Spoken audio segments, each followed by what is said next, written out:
Bobby Bonilla and his agent finessed the Mets out of some money, but the Mets may have got the last. Actually, no, I take that back. Bobby Bonilla gets the last laugh here.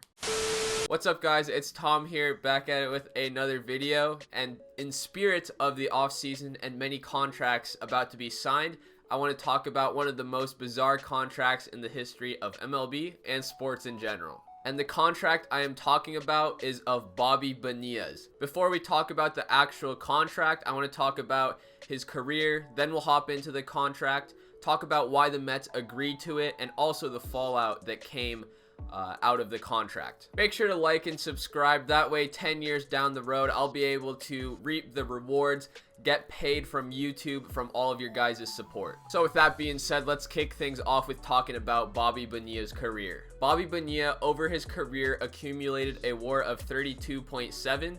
He had over 2,000 career hits and had 287 home runs during his career. He was a 6-time All-Star, 3-time Silver Slugger, and also the runner-up to MVP in 1990.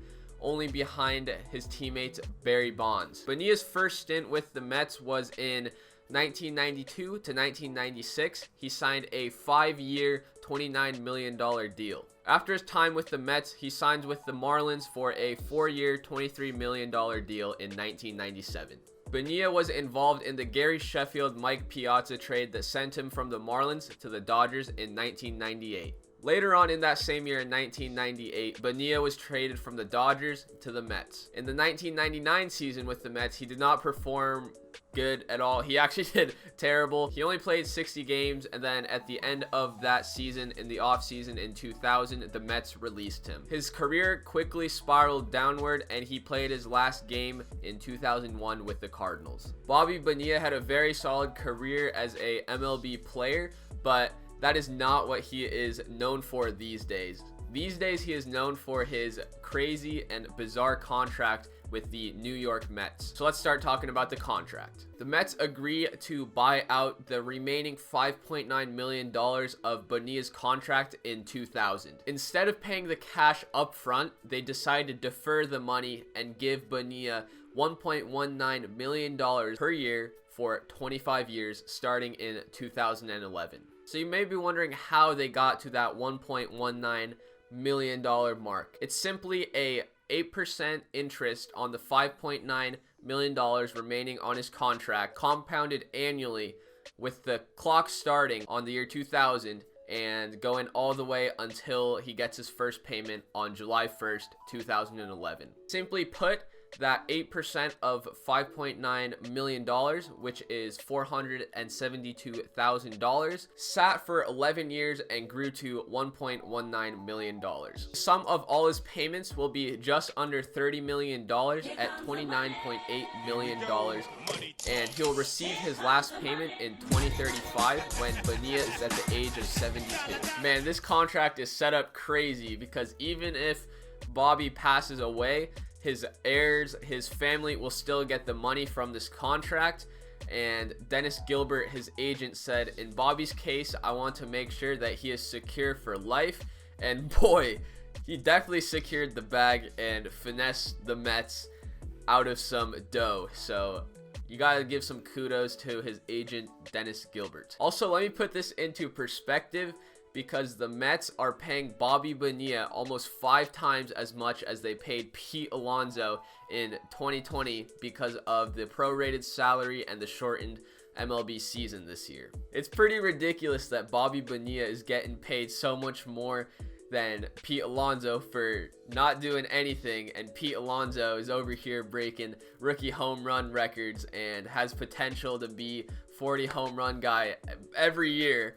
And Bobby Bonilla is over here just collecting his checks and having a great time. Okay, so I just laid out that bizarre contract where Bonilla gets all this money deferred and gets paid through 2035 when he hasn't played ball in basically 20 years. And you may be wondering, why in the world would the Mets ever agree to this deal? And it's pretty simple. There's 2 main reasons. The former owner of the Mets, Fred Wilpon, and the Wilpon family had very close personal and business ties with Bernie Madoff and had multiple financial investment accounts with Bernie Madoff. So Bernie Madoff is a man who pulled off the largest Ponzi scheme in world history and also the largest financial fraud in US history. It is estimated that the fraud is worth, get ready for this one because this might knock your socks off at how much money was involved in this, but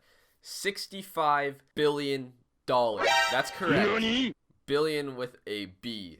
Now that's a lot of money involved. Madoff claimed he was getting 12 to 15% return on his investment in the market annually. If you know anything about the stock market, that is a very high annual rate of return, and basically it's kind of unreachable or unsustainable, I guess, for the long term, because for the people that don't know much about the stock market, the average return over a long period of time is about 8 to 10%, but then you got to take into consideration inflation, so you got to subtract 2 to 3% of that return. So a more realistic and conservative estimate would be 6 to 8% return on your investment annually in the stock market. And that's assuming multiple things, that you're invested in the market for a long period of time, and you're also assuming that you have a diverse portfolio and you have a lot of the market covered. So the 12 to 15% is a very high rate of return annually, and one that is unsustainable over the long term. So with the Wilpons having accounts with Madoff, it kind of made sense that they're getting some money from him because he had close personal ties with the Mets as well. So if you put 2 and 2 together, they probably thought it was a good idea to defer the money to later and then have the money from those accounts that were making 12 to 15% returns, which weren't even true. They thought that it would basically pay for that 8% interest on Bonilla's contract, but that did not go as planned because Madoff was arrested in 2008, and then the whole Ponzi scheme came to light and got into some deep trouble, and their plan did not work out for them financially. If you look at this on the bright side, deferring Bonilla's money to later immediately freed up cap space, and with that freed up cap space, they were able to go out and acquire starting pitcher Mike Hampton from the Astros, who went 15-10 in 2000 and helped the Mets reach the World Series in 2000. After the 2000 season, Mike Hampton signed with the Colorado Rockies, which resulted in the Mets getting a compensation pick. And wouldn't you guess it, with that pick, the Mets selected David Wright. So with that being said, let me know down in the comments what you think of the whole Bobby Bonilla situation with the Mets. The Mets got finessed out of some money by Bobby Bonilla and his agent, but they did have some on-field success with making the World Series in 2000 and also being able to get David Wright, a Mets legend and icon. I especially want to hear from you, Giraffe Neck Mark. Mark, if you're watching the video, let me know down below because I know you're a Mets super fan, and if you watch this, I bet you definitely have something to say about it, so let me know. Anyways, make sure to like and subscribe for more content on the channel. We're pumping a lot of videos out recently and in the weeks to come. So, thank you guys for watching the video. I hope you have a great day, and I'll see you in the next video. Perfect.